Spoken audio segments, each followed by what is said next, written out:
presented by Mahakal Music.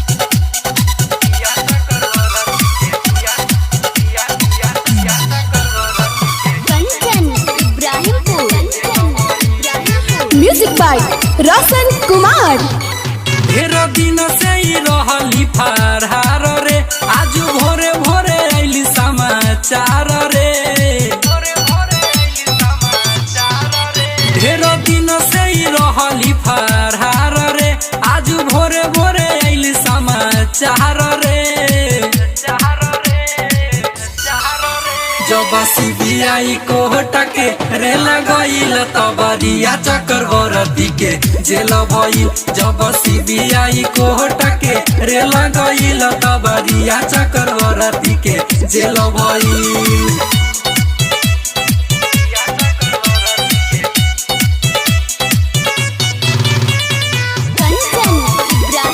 Music by Roshan Kumar.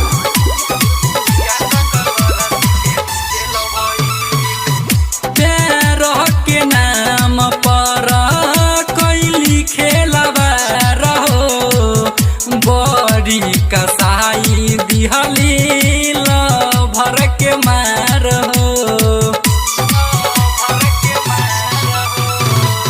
प्यार के नाम पर कैली खेलबा रहो, बड़ी कसाई दिहली भर के मार हो।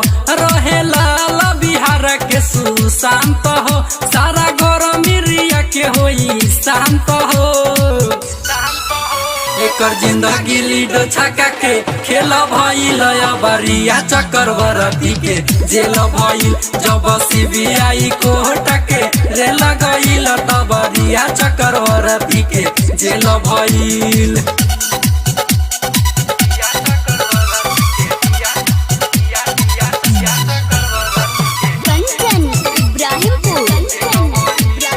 Music by Roshan Kumar.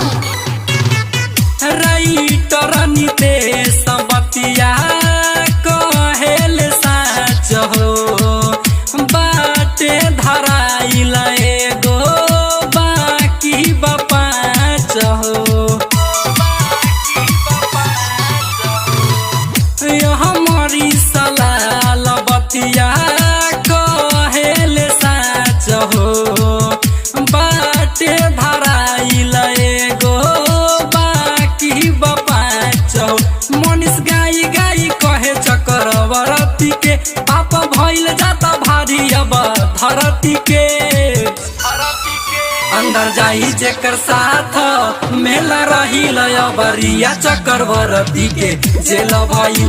जब सीबीआई कोर्ट के रेल गईल तबरिया चक्रवर्ती के जेल भइल। ढेर दिन से ही रहली फरहार रे, आज भोरे भोरे आइली समाचार रे। ढेर दिन से ही रहली फरहार रे, आज भोरे भोरे आइली समाचार रे। जब सीबीआई कोर्ट के रेल गईल तबरिया चक्रवर्ती के जेल भइल। जब सीबीआई कोर्ट के रेल गईल तबरिया चक्रवर्ती के जेल भइल।